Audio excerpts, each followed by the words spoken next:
Olá, pessoal! Que alegria estar aqui com vocês mais uma vez, mais um podcast de Frente com a VET. Hoje nós estamos aqui com essa super novidade, nosso estúdio novo. Já comenta aí pra mim se você gostou, se achou bonito. Eu não posso falar que eu sou suspeita, né, gente? Já amei aqui a minha poltroninha verde, a cor da VET. O pessoal que montou tá de parabéns aí, a minha equipe é top. Gente, trouxe hoje uma convidada especial, muito querida. Vocês vão conhecer e eu quero depois que vocês me digam se vocês gostaram.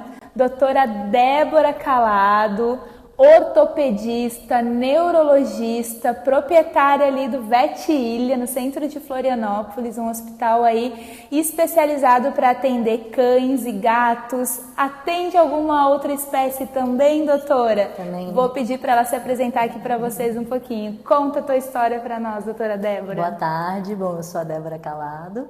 Eu tenho especialidade em ortopedia e neurologia veterinária e sócia proprietária do Hospital VET Ilha. Ali a gente atende todas as espécies, né? Além do cachorro e gato, a gente também tem especialidade em silvestres também. Olha, que legal, já trazendo novidade aí para você, então, que tem aí um pet não convencional, né? Já sabe, agora, às vezes o pessoal surge com essa dúvida, né? Onde eu levo, né? Já tem uma resposta aí, né? Ortopedia e neurologia, doutora, conta para o pessoal o porquê dessas escolhas, como que foi isso, o que veio primeiro, conta para a galera. Bom, eu sempre gostei da parte cirúrgica, desde a época da faculdade, né, nas aulas de cirurgia, e tinha um preceptor, um professor na faculdade que era ortopedista. Então, acompanhando o trabalho dele, eu gostei muito, me encantei. No meu estágio final, eu tive a oportunidade de ir para fora do país e acompanhei uma prótese de quadril em cão. Isso já faz muitos anos, acho que era bem no início da prótese de quadril a nível mundial, e eu fiquei encantada, fiquei apaixonada. Então, cada vez mais eu busquei me aprimorar nessa área, estudar. E aí, primeiro, então, veio a ortopedia e a neurologia, ela surgiu de uma necessidade da região mesmo. Os meus pacientes de ortopedia muitas vezes tinham comorbidades, tinham outras alterações neurológicas e eu senti essa necessidade de estudar mais a neurologia clínica. Então, hoje daí eu tenho as duas especialidades, né? E atendo, acho que 50% assim, na minha rotina, tanto de orto quanto de neuro. Eu, como médica aí, me especializando na geriatria, né, já quero perguntar, são completamente ligadas aí as tuas especialidades com a minha, né? Atende muito velhinho lá, doutora, me conta. Eu brinco que não é matemática, é biologia, né? E geralmente eles não vêm com um problema, uma alteração. Sempre vem com um combinho, principalmente os mais idosos, né? Os geriatras. Então, muitas vezes eu atendo paciente com alterações ortopédicas e neurológicas. Por exemplo, uma displasia coxofemoral, né, uma artrose no quadrilzinho ou no joelhinho, e na coluna também, uma hérnia de disco, uma protusão, uma alteração na coluna. Então, com muita frequência, essas duas áreas estão bem associadas, assim. Então, a importância de entender, e até para ti, que agora, né, especializada em geriatria, entender um pouquinho de cada, porque tu vais pegar na rotina muito, assim, os pacientezinhos com algum problema, tanto ortopédico quanto neurológico. Eles andam aí de mãos dadas, né? Essas duas especialidades aí, neurologia e ortopedia. E me conta, quanto tempo mais ou menos já tens de caminhada aí desde a formatura? Olha que ela entregando agora. Assim, dá uma disfarçada para contar, diz que começou jovem demais. Eu me formei em 2010, na metade de 2010. E já saí focada na ortopedia, então isso eu acho que foi bem bacana, assim. Como eu saí já sabendo o que eu queria, eu foquei. Então, fiz residência, fiz especialização, vários cursos fora do Brasil. Então, meu caminho foi sempre trilhado na área de ortopedia e a neurologia andando de mão dadas ali ao lado. Então, acho que realmente na especialização, na especialidade de ortopedia, aí já vem, acho que uns longos 10 anos. Trilhando esse caminho. Que legal. E sempre tu atendeu aqui pela região de Florianópolis? Claro que a gente, né, faz essas viagens, estuda fora em algum tempo, mas na maioria sempre foi aqui ou tu atendia em algum eu sou daqui, estado? eu me formei na UDESC em Lages, né? E como eu fiquei muito tempo fora estudando, então fiz residência na Federal do Paraná, fiquei 2 anos em Curitiba, a minha pós-graduação em São Paulo. E dei aula também durante quase 5 anos na Unisul, em Tubarão. Então eu não fiquei em Florianópolis muito tempo. Mas que eu voltei para a ilha já faz uns 4, 5 anos. Então desde então sim, daí eu estou atuando só nessa área. E no Hospital Vetilha, que a gente abriu faz 2 anos, né? Legal. Então hoje eu atendo no hospital somente a especialidade de ortopedia e neurologia. Então, né, quem precisar, exatamente, quem precisar desse atendimento especializado pode contar com a gente que me encontra lá. Que legal, que legal. E deixa eu contar uma curiosidade aqui para vocês, aproveitar aí a presença da doutora Débora. Era até então uma especialidade aí mais masculina, né? Não sei, gente, se vocês assistem Grey's Anatomy, quando vem aqueles quadros de ortopedia, de colocar de volta no lugar, essa questão toda de osso. O osso é um órgão firme, né? Então exige força. Até então era bastante masculino, né? Hoje já se tem muitas mulheres, mas tu foi uma das pioneiras aí nisso, né?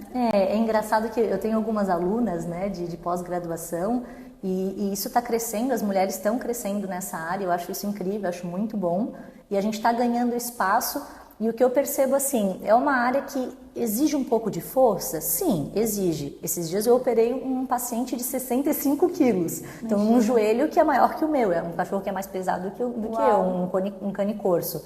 Então exige força, eu estaria mentindo se não exige, mas eu não sou uma mulher forte, alta, então assim, a gente tem como conseguir com algumas técnicas, bons instrumentos, então a mulher tem tanta capacidade e habilidade como um homem, e eu ainda defendo as mulheres porque a gente opera e atende muito na rotina cães e gatos delicados. Então a gente está falando de articulações e ossos que são muito pequenos, muito delicados. E isso uma mulher, eu acredito que tenha mais até facilidade no manejo do que um homem. Então eu sou super a favor da mulherada na ortopedia. Sim. Acho que está crescendo, acho que não existe mais esse preconceito, tudo isso as minhas alunas sempre perguntam. Então assim, eu realmente não me recordo, embora já, né, há muitos anos já na área, eu não me recordo de ter passado por algum preconceito, alguma coisa assim. Eu lembro que nos cursos, na grande maioria, era só eu mulher, ou eu e outra. Geralmente, até hoje, né? Meus alunos, sim, a grande maioria são homens. Mas isso está mudando, o cenário está mudando e eu fico muito orgulhosa e muito feliz de ver as mulheres crescendo nessa especialidade. Que legal, que legal. Então é aquele legítimo ditado, não é força, é jeito. Exatamente, né? Com certeza. Qualquer mulher pode ser apta a trabalhar nessa área e operar e operar um cão de 65 quilos sem problema nenhum. Que legal, imagino, né, gente? Esse filhotão aí era filhote ou era mais não, velho? Era adulto, era adulto. Já era mais velho, 65 quilos, sim. Imagina. Olha, a doutora Débora, ela parece assim, uma grande mulher, ela é uma grande mulher, mas ela é pequenininha, gente. Eu quase ouso dizer não que esse cachorro era maior que ela. É maior. Muito legal, gente. É até bom trazer essas curiosidades, porque eu sei que vocês gostam. Agora eu tô ali fazendo umas lives no meu Instagram, a galera gosta mesmo de saber as histórias. E também daqui a pouco se tem algum estudante aí que tá nos assistindo, tem dúvida, né? É uma coisa bem legal aí que a doutora Débora trouxe, que a gente pode tudo, gente. A gente pode ganhar o mundo aí, não existe limites, né? Doutora, me conta aqui quais os casos mais comuns na tua rotina aí de atendimento ortopédico ou neuro aí, os 3 casos mais comuns de atendimento. Olha, o que eu vejo bem na rotina tem vários casos, tanto cirúrgicos quanto conservadores, né, os tratamentos mais conservadores, mas eu penso que displasia coxofemoral, que é um desenvolvimento anormal da articulação coxofemoral, uma instabilidade que acaba gerando artrose. Então, pensando uma maneira bem simples de falar, é artrose no quadrilzinho, né? É o disparado mais comum, assim. Mais comum em porte grande, normalmente, né? Geralmente em porte grande, mas os cães pequenos, como eu atendo muitos cães pequenos, vem bastante na rotina, até em gatos, não é tão comum, mas né, pode acontecer também. Mas principalmente cães mais idosos a gente acaba vendo na rotina e porte médio a grande, tá? Luxação de patela também tenho atendido muito, inclusive em gatos está aparecendo bastante para mim casos de luxação de patela, que é quando existe algum desvio angular, algum ossinho que o bichinho já nasceu assim, né? Então algum osso que está um pouco torto e acaba trazendo a patela ou para lateral ou para medial, tá? Então isso acontece, a correção na grande maioria das vezes é cirúrgica, né? Da displasia coxofemoral, que a consequência é a artrose do quadril, o tratamento é mais conservador, é multifatorial que a gente fala, então é multimodal, são várias atuações do veterinário, né? A gente pensa em reabilitação, medicações, alguns suplementos, então é bem importante que o cliente traga, né, o paciente para a nossa avaliação, para a gente poder fazer um tratamento assertivo e esse paciente não ter mais dor e ter qualidade de vida.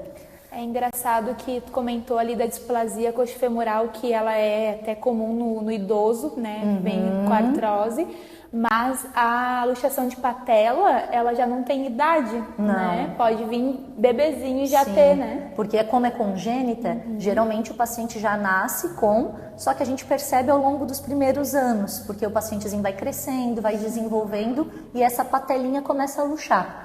E aí a gente escuta um estralinho, uma mancada, o cachorrinho estica a patinha para trás. Então são vários sinais até que realmente começa a incomodar e mancar de verdade, né? Então esse realmente, o problema base é um desvio ósseo, um desvio angular, ou do fêmur ou da tíbia, e aí a gente tem que pesquisar com estudo radiográfico, entender o que está acontecendo e corrigir a base do problema. Mas o bom é que é um problema que é facilmente corrigido com uma cirurgia. E o ideal é corrigir o quanto antes também, para não provocar porque a consequência é a artrose, né? E a artrose a gente sabe que não tem cura, causa dor, causa desconforto, inflamação. Então o que a gente tem que fazer é realmente prevenir. Tá. A senhora deu 2 exemplos aí de 2 casos mais ortopédicos, então dá um exemplo aí de neuro, de repente, pra gente. De neuro, que eu mais atendo é coluna. Coluna. Né? Lesão na coluna, quando a gente pensa mais em hérnia de disco, né? Basicamente, a gente tem 2 tipos de hérnia de disco, de forma aguda e mais crônica, né? Cada um com um tipo de tratamento. Mas a gente percebe que o cachorro, geralmente cachorrinho, né? O cachorro fica com mais dificuldade de andar, dificuldade de levantar, dificuldade de saltar e às vezes pode até paralisar, né? Então é bem importante também fazer esse acompanhamento. Acontece todas as idades, aí no cachorrinho mais idoso a gente pensa numa hérnia que a gente chama de tipo 2, que é uma mais crônica, que é a protrusão, e num cachorro mais jovem a extrusão, que é essa aguda. Do dia para a noite, às vezes ele para de andar ou fica com as perninhas fracas, bamba, então tem que ficar ligado porque isso também pode ser bem grave e pode ser cirúrgico também. A diferença do agudo para o crônico é normalmente o agudo é algo rápido, né? Acontece às vezes do dia para a noite, que nem se diz. E o crônico é algo que às vezes até o pet vai se acostumando com aquilo ali. A gente tem uma certa dificuldade de visualizar no dia a dia, né? Com os nossos pets. Que ele vai vivendo com aquela dorzinha, vai se ajustando. Vai piorando progressivamente. Então, isso é uma característica tanto da hérnia crônica quanto da displasia coxofemoral, que é essa artrose no quadril. Então, a gente vai percebendo que o paciente não consegue mais ficar em pé, fica com dificuldade na hora de levantar, que o corpinho está frio. Então, são vários detalhezinhos que vão mudando na rotina que a gente vai percebendo. Então, os tutores têm que ficar bem atentos, porque às vezes é sutil a mudança. E quanto antes a gente diagnostica e começa o tratamento, melhora a qualidade de vida do paciente. Que coisa, né? A senhora aí tá na sua casa com aquela dorzinha na coluna e pensando, Toby pode ter essa dorzinha na coluna? Pode, gente. É algo que a gente tem trazido aqui nos nossos podcasts, né? O quanto eles têm, sim, muitas doenças parecidas com as nossas, né?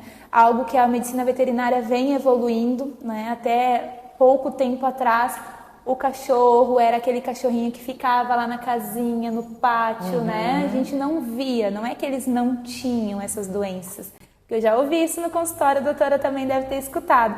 Antigamente os cachorros não tinham nada disso, né? Impossível, tinham sim, né? Tinham sim, a gente é que não sabia, muitas vezes não dava atenção. Agora, como eles estão aí dentro de casa com a gente, dormem com a gente, fazem tudo com a gente acaba percebendo mais essas coisas, né? Gatinhos também, gatinho até pouco tempo ainda tem muito, era livre acesso à rua, né? Então, quando tinha uma dor, muitas vezes a gente nem sabia, porque até ele ia, se escondia, ficava fora, aí ficava sumido dias e a gente pensava que estava na farra, e não, estava talvez até com alguma lesão, alguma dor, né?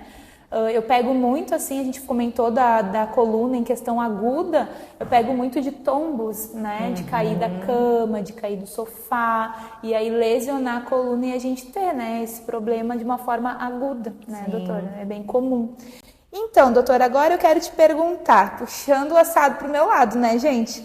O que muda com o pet na idade avançada, se tratando, a gente já comentou um pouquinho, mas se tratando assim da ortopedia, né? O que é mais comum de acontecer com o pet que tem uma idade a mais do que o pet jovem, né? O que muda? Por que eles têm mais probabilidade de algumas coisas? A gente estava conversando, né? Eu tenho uma labradora de 16 anos, então além de, né, atender muitos pacientes idosinhos, eu tenho em casa uma velhinha. Um exemplar.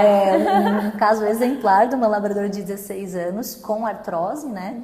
Então, o que a gente percebe são que as doenças mais comuns crônicas, que é geralmente a consequência delas é a artrose, ela vai evoluindo e vai piorando. E também tem uma tendência do paciente mais idosinho ganhar peso, né? E o sobrepeso, eu falo para todos os meus clientes assim, o sobrepeso é o pior de todos. Todos os meus pacientes de ortopedia e neurologia eu falo que tem que ser magricelo. Quanto mais magro, melhor. Porque o sobrepeso no cão e no gato ele faz toda a diferença. Assim, ele piora muito o quadro, tanto de coluna quanto a parte ortopédica. Então, o que eu vejo assim do paciente idosinho é que muita gente acha que é normal ele, né, ficar com maior dificuldade, ficar com mais dor e tudo mais. E não é normal. Pode ser até esperado a evolução, né? Mas o que a gente tem que entender é assim, diferente dos humanos, a artrose, né, ou osteoartrite, ela dificilmente acontece nos cães e nos gatos primariamente, só porque eles são idosinhos e tá tendo artrose. Não, geralmente elas são secundárias a alguma doença. Então, se está evoluindo essa artrose, tem uma doença base que é importante ser reconhecida, diagnosticada e tratada, para a gente conseguir frear essa artrose ou conseguir impedir que ela continue ou pelo menos diminuir as consequências dela, né?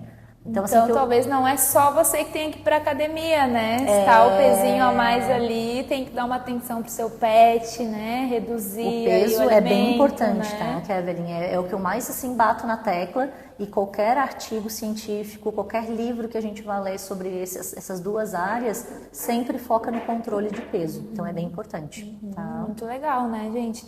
A gente já tinha comentado aqui nessa mesma pergunta com outros especialistas, e essa é uma questão que sempre entra aqui na nossa conversa. O sobrepeso, ele realmente é algo que pode aí piorar muito a qualidade de vida do seu pet. Então é algo que também antigamente as vozes diziam, né? Tá magro, meu filho, tem que comer. Essa questão de ter gordura corporal extra não é saúde. Não. Assim como não é pra gente, para eles também não é. Então temos que ter atenção se está subindo o peso, tentar aí ver se precisa de uma dieta, se precisa de mais exercício. Sempre procure o seu veterinário e tente alinhar essa parte da alimentação também, né? Muito importante. E quais os sinais, doutora, que o tutor deve cuidar? E se ele perceber algo errado, tem indicação de procurar um ortopedista?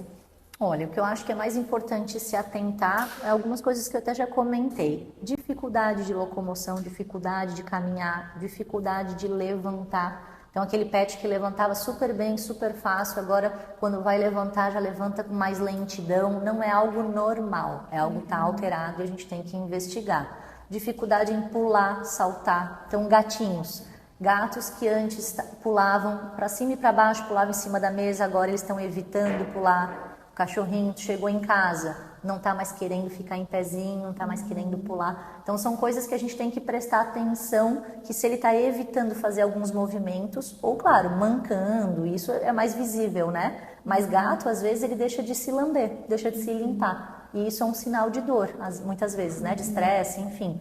Então são pequenos detalhes que a gente tem que ficar atento, que o pet pode estar mostrando que está com desconforto.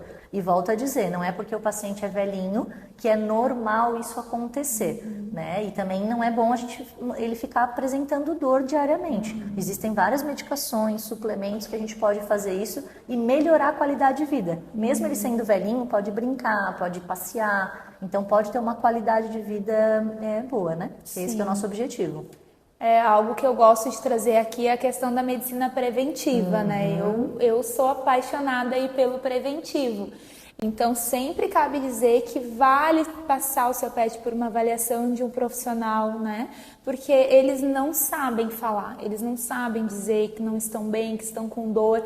E aí, imagina a gente com uma dorzinha de cabeça, o dia já fica diferente, né? Já estraga muitas vezes o dia da gente. Imagina uma dor na coluna, no joelho, que nem a gente comentou, ou no quadril. Imagina o seu pet vivendo com isso, né? É natural que você, como tutor, muitas vezes não vai perceber se for um sinal muito sutil. Mas é por isso que é importante ter visitas ao seu veterinário regularmente. Porque ele sim vai examinar todas essas articulações que a doutora Débora comentou e vai identificar se daqui a pouco o seu pet reclama ou tem alguma alteração ali em algum lugar específico, né? Claro que cabe tudo isso que a doutora falou, você ter essa atenção, mas muitas vezes a gente sabe que vai fugir da tua alçada e é para isso que a gente conta aí com os profissionais da área, né? Inclusive, doutora, se o tutor percebe que tem alguma alteração, que nem a senhora falou, às vezes a gente chega em casa, eles vêm e pulam assim nas pernas da gente. Foi fazer isso, deu um gritinho, por exemplo, ou saiu, né, como se manifestando uma dor. Ele pode procurar direto a senhora como ortopedista ou precisa passar por um clínico antes? Não, com certeza marca direto com a gente, comigo, não tem problema nenhum, e eu faço toda a avaliação e já faço a avaliação ortopédica e neurológica, né? São duas consultas em uma. Olha aí, tem um benefício. Mas pode procurar sim um especialista, acho que é bem válido, porque a gente, querendo ou não, às vezes acaba encontrando alguma outra alteração ortopédica, articular, e é interessante levar direto no especialista sim. Inclusive também para o pet jovem, né? Para quem não sabe, eu vou contar mais um segredo aqui. Eu fui estagiária da doutora Débora, vim lá do Rio Grande do Sul para Santa Catarina só para estagiar com ela. A gente estava conversando aqui, tomando um cafezinho e conversando sobre isso. E eu me lembro que tu atendia bastante casos assim, quando o tutor pega uma raça que tem alguma predisposição, né, que já se sabe que tem, eles passar igual por uma avaliação ortopedista ali para ficar tranquilo, se tinha que cuidar, se precisava investigar, né? Os cães, principalmente cães de grande porte, eles têm muita predisposição genética de desenvolver algumas anormalidades articulares, são umas doenças articulares. Então, quando a gente faz essa avaliação, ele bebezinho ainda, a gente consegue identificar algumas doenças que, inclusive, a gente pode fazer cirurgias preventivas quando ainda jovens. A displasia coxofemoral é uma delas. E geralmente o tutor só percebe isso ou só traz o paciente para uma avaliação especialista quando já está adulto ou quando está mais idoso. E aí já perde esse timing de ter feito alguma coisa lá atrás para ter prevenido, né? Então é bem bacana, principalmente pacientes de grande porte, que tem essa predisposição, principalmente displasia coxofemoral, se notar qualquer alteração, andar um pouquinho diferente, rebolando, mancar, qualquer coisinha leve, que faça essa avaliação, porque a gente consegue prevenir, melhor prevenir do que remediar, como tu falou, né? Eu sou toda do preventivo, né? Tudo que a gente puder fazer antes, melhor para evitar o problema, né, gente? Doutora, vou te colocar agora, assim, quase um de frente com o Gabi que tinha antigamente, aqui é o de frente com a Vete. Conta pra gente um caso, assim, que foi desafiador pra ti, que assim, exigiu, né, de ti como profissional aí pra galera saber. Eu tenho um caso bem especial, que é um caso até que eu apresentei agora há pouco tempo no Congresso Ortovet Expert, lá no Rio, e que é um caso que teve um resultado muito, muito bacana, que é um pincherzinho que chegou pra mim, o nome dele é Coragem. Típico, né, gente? Pincher com nome de Coragem. E o legal é que ele era bem bravinho quando chegou e ele se acostumou tanto com a gente, com a equipe, que no final só faltava ele dar a patinha, assim, ó, porque ele estava super acostumado, ficou super nosso amigo. Pois bem, ele chegou já de algumas cirurgias que não tiveram sucesso, ele quebrou a patinha da frente, né, o rádio ulna, e deu errado algumas vezes essa cirurgia. A tutora conta que eu acho que ele operou, se eu não me engano, umas 5 ou 6 vezes em outro serviço. E aí chegou para mim para a gente tentar resolver esse problema com uma atrofia bem importante no membro. Então ele chegou com esse membrinho atrofiado, sem tocar no chão, e que a gente fala com uma não união, né? Uma não união atrófica. Já não tinha vascularização ali na ponta do osso para cicatrizar. Então, numa primeira tentativa que eu fiz essa cirurgia, também não deu certo. Acabou reabsorvendo o osso, porque já tinha falha já de vascularização. E aí, né, a tutora já estava assim querendo desistir, super desestimulada, né? Tipo, o que que eu vou fazer? Chegou-se a falar em amputar essa patinha, que realmente, como ortopedista, é a última coisa que a gente pensa. E eu não estava confortável com aquilo, e aí estudei, chamei outro colega meu, a gente conversou, pegou uns artigos, e aí foi, né, a gente teve a ideia de pegar um fragmento da ulna dele, do próprio bracinho, né, que estava fraturado o rádio, e aí ficou uma falha, né? Então faltava um pedaço de osso, sim, bem grande. Então a gente pegou um pedacinho da ulna dele, que a gente chama de enxerto, e colocamos nesse espaço, junto com mais enxerto e uma placa, né, bem grande, e deu super certo, assim. Então foi uma terapia inovadora que realmente nem tem, a gente tem que publicar esse artigo, inclusive, uau, porque é algo que a gente consegue do próprio paciente tirar um fragmentinho de osso do próprio bracinho, então não precisou pegar de outra região, né, e colocar ali nessa falha óssea que estava muito grande, e junto com outros enxertos a gente conseguiu estimular a biologia óssea, a vascularização, e cicatrizou. E hoje o Coragem anda super bem com essa patinha.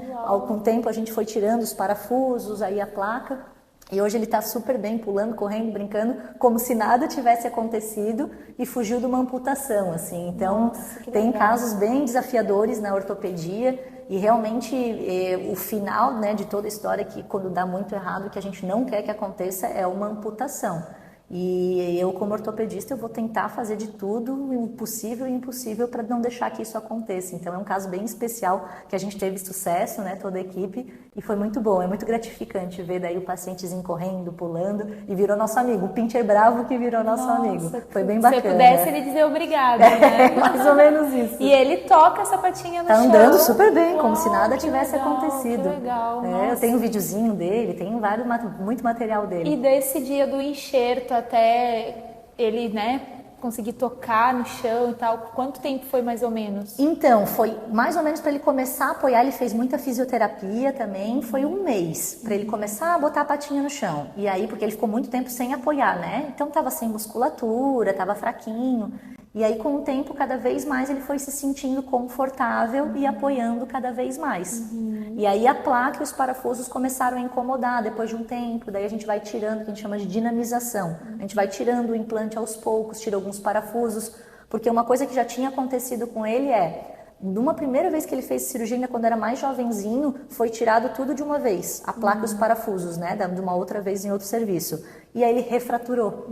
Então, uma das dicas é tirar aos poucos. Então, tira alguns parafusos, espera cicatrizar o buraquinho do parafuso e vai tirando aos poucos. Então, agora o próximo passo é tirar a placa, né? Hoje já faz, eu acho que uns 8 meses que a gente operou ele a última vez.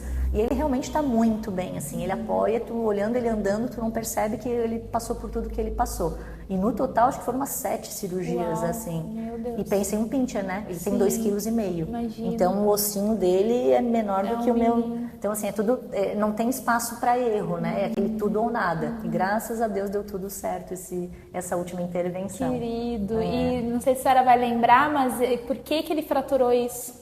Então, a primeira vez que ele fraturou não foi com a gente, né? Ele hoje tem 4 anos e a primeira vez que ele fraturou foi com 1 ano. Então, o histórico que a tutora conta é que ele caiu do colo de uma criança, assim. Eu lhe perguntei porque eu atendi já muitos casos de fratura. Bem assim, e é sempre assim, né? Filhotes. Ou que pula do sofá. Né? Spitz, pincher. Isso. Eles são muito delicados. Que às vezes ele tá aí pequenininho, aí no teu colo, fofinho. Tu pensa assim, não vai dar nada. E é um mau jeito ali, pular e cair de mau jeito pode sim fraturar, porque como a doutora Débora falou, né, um ossinho tão fininho, tão pequenininho, né, então também evitar, né, de deixar assim lugares altos que eles vão pular sozinho, criança, né? Tem que tomar cuidado. Exato, cair do colo, imagina, é uma altura teoricamente pouca, mas que para eles é muito, né, pode dar muito ruim. Eu vejo isso com coluna também, né, às vezes vai pular, dá aquele mau jeitinho ali e já dá um problemão, né.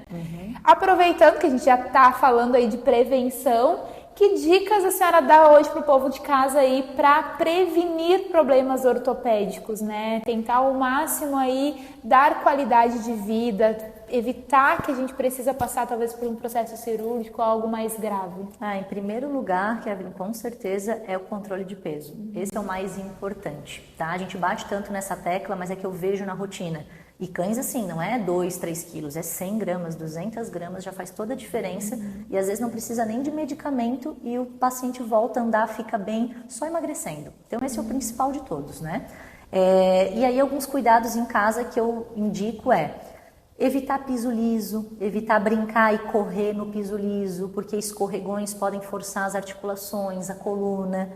Evitar saltos, evitar escada. Então aquele cachorrinho que pula o dia inteiro sofá, pula o dia inteiro cama, esse é o que eu mais atendo e mais tem problema, porque ele sobrecarrega as articulações, né? E tem mais chance de traumas. Então tanto de fraturas quanto favorecer uma hérnia de disco, alguma coisa assim. Então a dica que eu sempre dou assim, o manejo em casa, o controle de peso, piso liso e saltos, evitar impacto. São os 3 principais, assim. Fazendo isso, a gente evita que doenças genéticas já articulares ou de coluna desenvolvam, né, ou piorem, certo? E evita os traumas também. Eu gosto sempre de falar aí para os meus tutores, né, para os pacientinhos que eu atendo, que se a gente pensar na gente, quero que você em casa faça o movimento, você subindo uma escada, você mexe daqui para baixo, né, do joelho para baixo, a coluna tá retinha ali.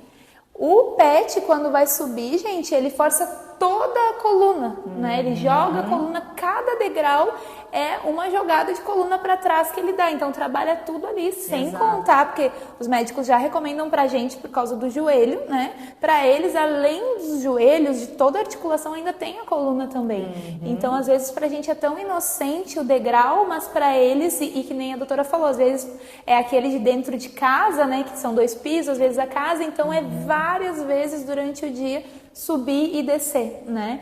Então, evitar ao máximo, né? Pegue no colo, de repente coloca uma grade ali para não ficar no sofá. A rampa também com antiderrapante, né? Que nem a questão do piso. Ou escadinha, né? Mas aí não tem o impacto de saltar. Exatamente, exatamente. O que a gente mais quer aí é que eles durem muito tempo, mas com qualidade de vida, né? E que eles não tenham dores aí, ou que a gente possa vir a diminuir ao máximo todas essas dores que eles sentem.